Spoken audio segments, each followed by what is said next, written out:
провести гуманитарную акцию по передаче медикаментов, продовольствия в Косово и Метохии. Меня удивляет другое, насколько этот вопрос до сих пор политизирован. Для нас этот вопрос не политический, мы видим страдающее население, страдающие в результате действий политиков, в результате последствий той военной операции, которая 20 лет назад была проведена против суверенной Югославии. Но мы не видим, к сожалению, партнеров среди европейских гуманитарных организаций, традиционно обеспокоенных правами человека, положением гражданского населения и так далее, в отношении именно сербского населения Косово и Метохии. Мы не видим партнерских организаций, таких как Оксфам, мы не видим таких организаций международных, как Международный комитет Красного Креста, которые шляли бы какие-либо гуманитарные акции на территории Косово и Метохии. Почему маленькая, на самом деле очень маленькая организация русской гуманитарной миссии, в штате которой порядка 20 человек только, берет на себя неподъемную задачу помощи сербскому населению Косово и Метохии? Где партнеры со стороны европейцев? Я скажу, где. Они опасаются делать что-то, что могло бы быть рассмотрено, опять же, учитывая вот итог 20 лет назад этих событий, как что-то якобы поддерживающее Сербию. Если говорить о тех политических последствиях событий 20-летней давности, кроме того, что НАТО и Вашингтон открыли ящик Пандоры, который поставил под вопрос вообще систему международного права, и не только континентальной, а в принципе безопасности международной, произошла еще одна очень интересная вещь, о которой мы сегодня не говорили, но мы видим ее выражение в том числе и в событиях на Украине.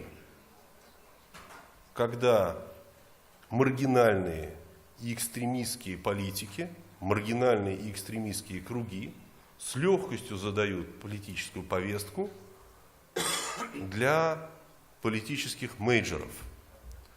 Мы увидели ситуацию, когда маргинальные и экстремистские круги в Косово, учитывая, безусловно, и те трагические ошибки, которые совершались югославским руководством в отношении гражданского населения Косово, учитывая это, да, об этом говорил сегодня и президент Вучич.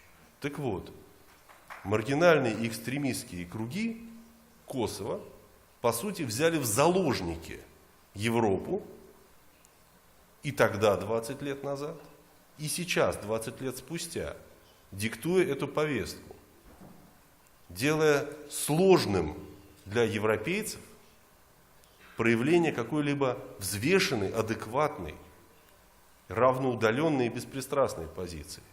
Мы видим это в проявлениях, если говорить об опыте этих событий, и того, что происходит на Украине, когда провокационные действия киевского режима в Керченском проливе, например, подталкивают Европу к конфликту с Россией, что вообще себе сложно представить в нынешних обстоятельствах.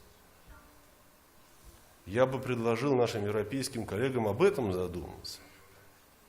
Где независимая, адекватная позиция органов и центров принятия решений в Европе? Пока что мы ее не видим, к сожалению. Наши отношения с НАТО ужасны, они находятся на дне.